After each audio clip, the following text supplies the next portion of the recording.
Welcome back to We Are Cosmic, everyone. If you're new here, this is the channel where we cut through the noise, the hype, and the confusion, and we focus on what actually matters in finance, crypto, and the future of money. No clickbait promises, no emotional trading, just clear analysis, real infrastructure, and long-term trends that most people are still missing. Now, let me ask you something very important right at the start. When you hear the words Japan launches a regulated digital yen stablecoin, do you immediately think Ripple? Do you think XRP? Or do you think this is just another headline that sounds big but doesn't really change anything? Because today, we are going to answer that question properly. SBI, one of the most powerful financial groups in Japan, along with its partners, has officially signed an agreement to develop and launch a regulated Japanese yen-backed stablecoin. This is not a rumor. This is not speculation. This is real financial infrastructure being built under Japan's strict regulatory framework. And if you understand what's happening here, you'll realize why Japan is positioning itself at the center of the next phase of global finance. But here's where things get interesting. Many people immediately jump to conclusions and say, this must involve Ripple and XRP directly. Others say the opposite, Ripple is being left out. The truth, as always, is more nuanced, and that's exactly why this video matters. In this breakdown, I'm going to walk you through what SBI is actually building, why this digital yen stablecoin is different from most stablecoins you see today, how it fits into Japan's broader strategy, and where Ripple and XRP do and do not fit into this picture.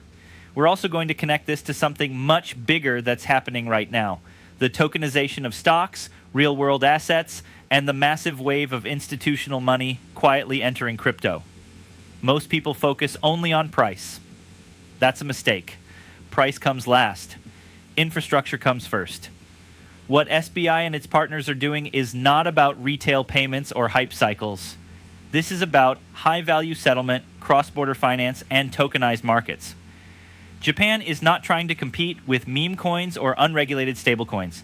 Japan is building a compliant, programmable digital yen that can operate at scale without the traditional limits placed on domestic transfers. And that alone should tell you something important. We're living through a shift where money itself is becoming software. Stablecoins are no longer just digital dollars. They are settlement rails. They are liquidity instruments. They are bridges between traditional finance and on-chain systems. And countries that understand this early will shape the next financial order. Japan understands this. Now, as a community, we've been talking on this channel for years about tokenization, real-world assets, ETFs, and institutional adoption. What you're seeing now is not theory anymore. It's execution. SBI launching a regulated yen stablecoin, securitized tokenizing real stocks, institutions dipping their toes into XRP ETFs. These are not isolated events. They are all part of the same story. And here's the most important thing to understand early in this video.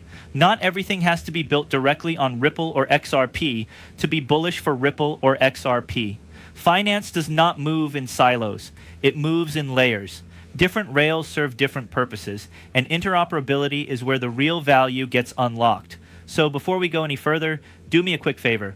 If you appreciate calm, logical crypto analysis instead of emotional hype, hit the like button. It helps the channel more than you think. Drop a comment as well and tell me what you think this digital yen means for the future of global finance. Because in the next part, we're going to break down exactly what this SBI yen stablecoin is, how it works, and why its regulatory structure matters far more than people realize.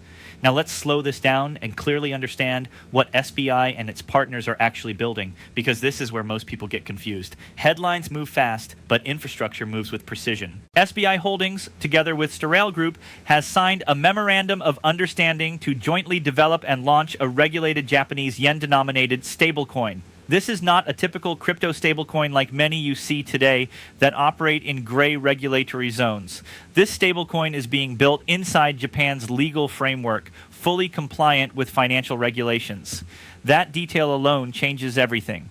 Under Japanese law, this stablecoin is classified as a Type 3 electronic payment instrument. In simple terms, that means it can be used for large value transfers without being subject to the traditional 1 million yen cap that usually applies to domestic remittances and account balances. This is not designed for buying coffee. This is designed for corporates, financial institutions, tokenization platforms, and high-value settlement use cases. And that's the key point.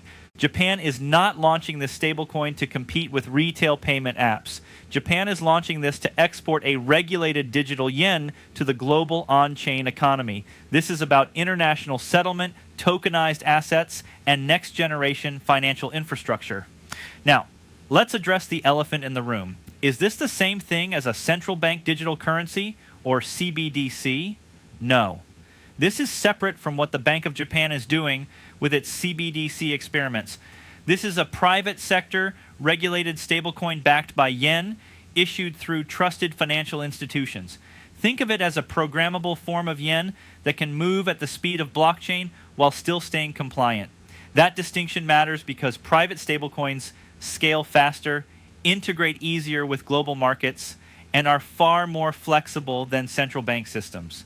So why is SBI doing this? SBI sits at a very unique intersection. It operates banks, trusts, exchanges, and digital asset platforms. By combining Storeli's blockchain technology and Web3 expertise with SBI's financial infrastructure and regulatory credibility, Japan effectively gets a trusted, programmable digital yen that can plug directly into global on-chain ecosystems. This is about positioning. Japan wants to be at the forefront of stablecoin innovation, not by copying the US dollar model, but by offering an alternative. A non-US dollar settlement asset that can be used globally for tokenized securities, cross-border settlements, decentralized finance, and even emerging use cases like AI-driven payments. And yes, that part should make you pause. Because when you hear phrases like AI agents, machine-to-machine payments, and programmable finance, you're no longer talking about today's banking system. You're talking about where finance is heading next. Now, does this specific project directly involve Ripple or XRP? Based on everything disclosed so far, no. There is no official mention of Ripple, XRP Ledger, or Ripple's private ledger technology in this particular announcement. The branding and technical stack are clearly led by Storel and its associated networks. And it's important to be honest about that. However, here's where nuance comes in. SBI is not choosing one technology and abandoning all others. Strategically, SBI is building multiple parallel rails. One rail for dollar liquidity and cross-border flows through Ripple and XRP. Another rail for yen-denominated settlement through this new stablecoin. That's not a conflict, that's diversification. Finance at scale does not run on a single blockchain or a single asset. It runs on interoperable systems. So while Ripple may not be directly involved in issuing this yen stablecoin, it would not be surprising at all to see interoperability later on, moving from a digital yen into a digital dollar or into other tokenized assets requires neutral bridges. And historically, that is exactly where XRP has been positioned. But we'll get deeper into that in the next part. For now, the takeaway is simple. This SBI yen stablecoin is not hype. It is infrastructure. It is Japan signaling to the world that it intends to be a serious player in the future of programmable money. And once you understand that, the rest of what's happening in crypto, ETFs, tokenized stocks, institutional demand, starts to make a lot more sense. Now let's go one layer deeper and talk about how this system is actually designed to work, because architecture tells you intention. When institutions build infrastructure, every technical choice reflects a long-term strategy. In this setup, Storeli is responsible for the blockchain side of the operation. That includes smart contract design, API security, and the broader ecosystem build-out. The yen stablecoin is expected to be deployed across Astar's public blockchain network, as well as Sony-backed Sonium Layer 2, where stablecoin activity is already taking place. This is important because it signals that the coin is meant to live in a public, interoperable Web3 environment, not a closed, permissioned silo. At the same time, SBI's trust and banking entities handle issuance and redemption. This means every unit of the stablecoin is backed and managed under Japan's financial rules. SBI VC Trade, SBI's regulated crypto exchange, will list and distribute the coin, mirroring the same structure Japan already uses for foreign stablecoins like USDC. So you have a clean split of responsibilities, blockchain innovation on one side, regulated issuance and custody on the other. That combination is exactly what institutional players look for. The design goal here is very clear: a globally usable, programmable digital yen. Think about the use cases this unlocks.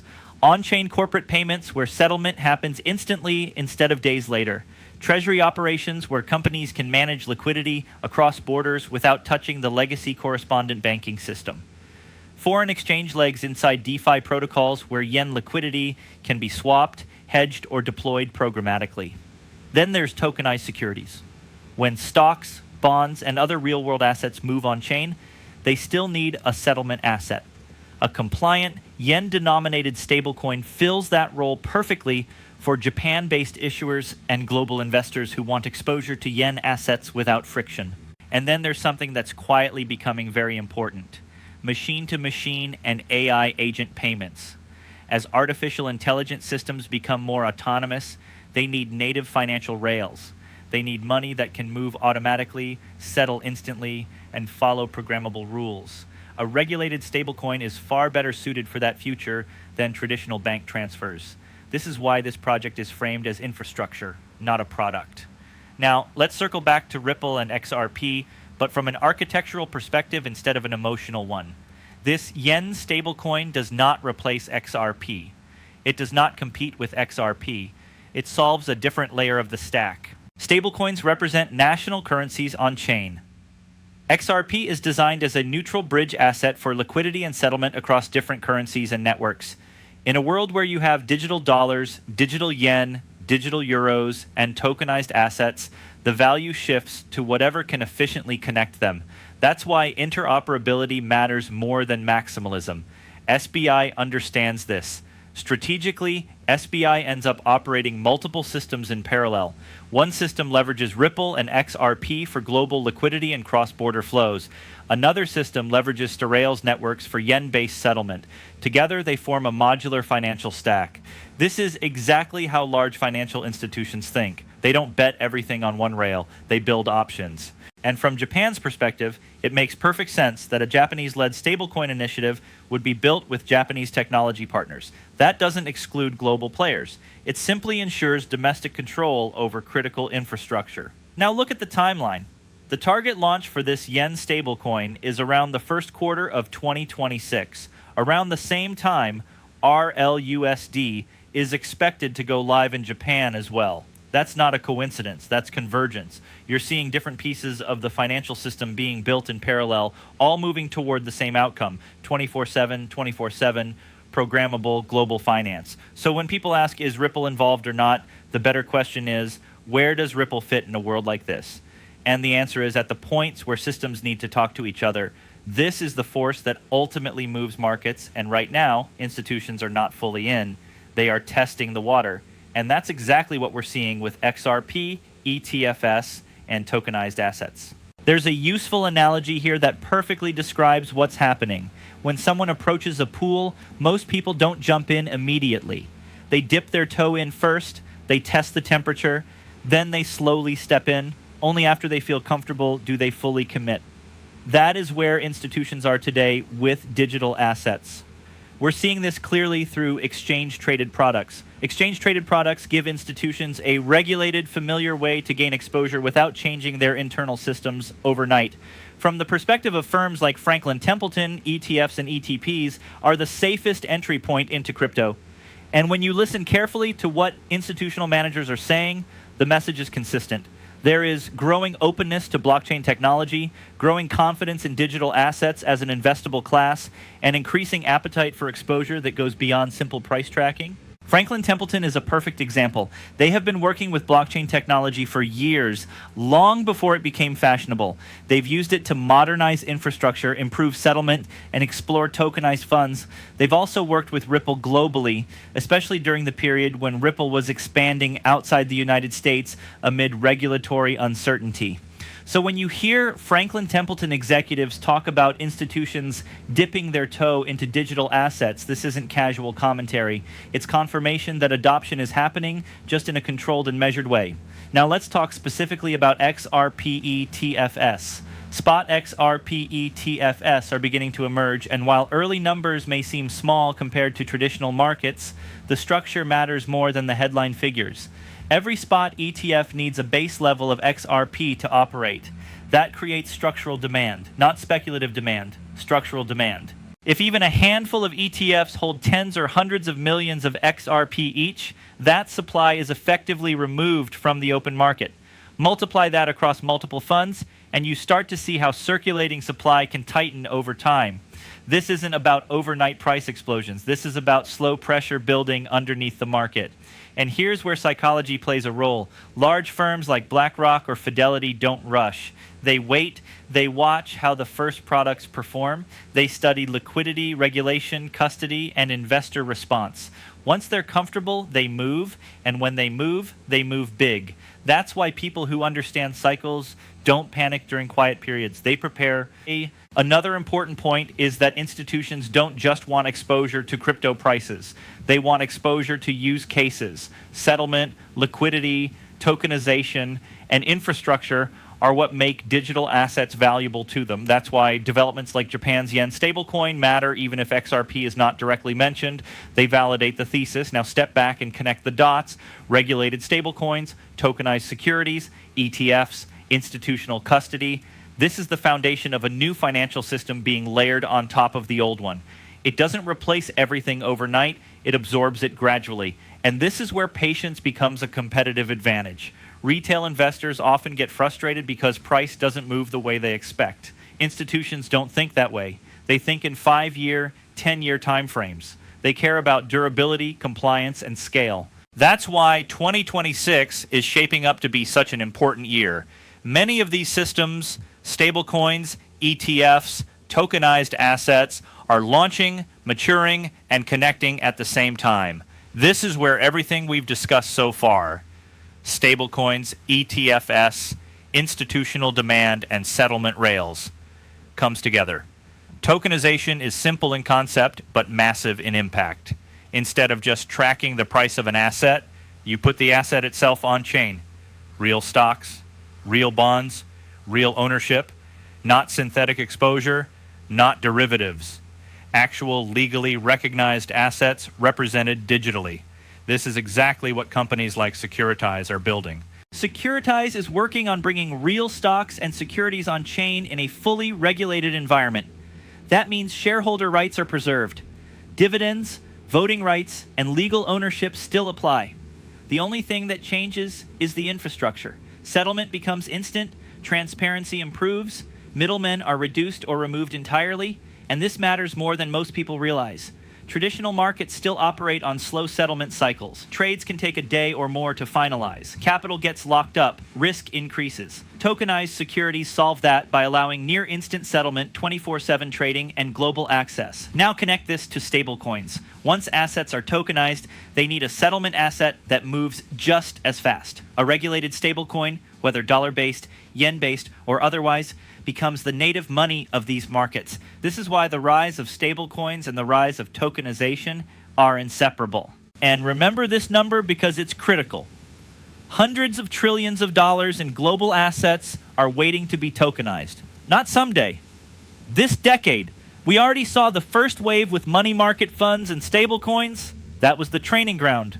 Once people understood how a dollar-backed stablecoin works, it became much easier to understand how stocks, ETFs, and alternative investments could work on chain. This is why institutions are paying attention now. Tokenization unlocks new business models, portfolio management becomes programmable, assets become composable, collateral can move instantly across markets, liquidity improves, risk decreases, transparency increases. This is not about speculation, this is about efficiency. And again, this is where neutral settlement assets come into focus. When you have tokenized stocks, tokenized bonds, tokenized real estate, and tokenized funds moving across multiple blockchains and jurisdictions, you need assets that can settle value without bias toward a single country or system. This is the environment where assets like XRP were designed to operate, not as a replacement for national currencies, but as connective tissue, as the bridge. Now look at what's happening culturally as well. The next generation of investors values instant access.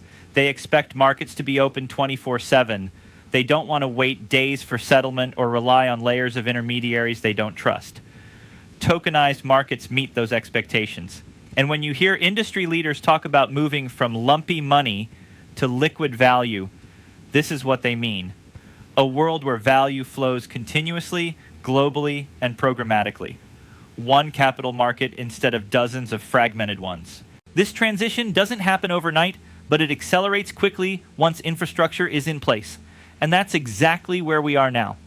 Stablecoins like Japan's digital yen provide compliant money. Platforms like Securitize provide compliant assets. ETFs provide institutional access. And blockchain provides the rails. This is why 2026 and beyond look so different from the past. At the most basic level, markets move on supply and demand. Crypto is no different. People try to complicate it, but the rule still applies. You have new supply coming in, and you have demand absorbing that supply. When demand consistently outpaces supply, prices don't need hype. They rise naturally. What's different now is where the demand is coming from. For years, crypto demand was mostly retail-driven, emotional, cyclical, fast in and fast out. That kind of demand creates volatility, but it doesn't create stability. Institutional demand is different. It is slower, larger, and far more persistent. ETFs are a perfect example of this. When institutions buy through ETFs, they are not trading daily candles. They are allocating capital. That capital stays in the system.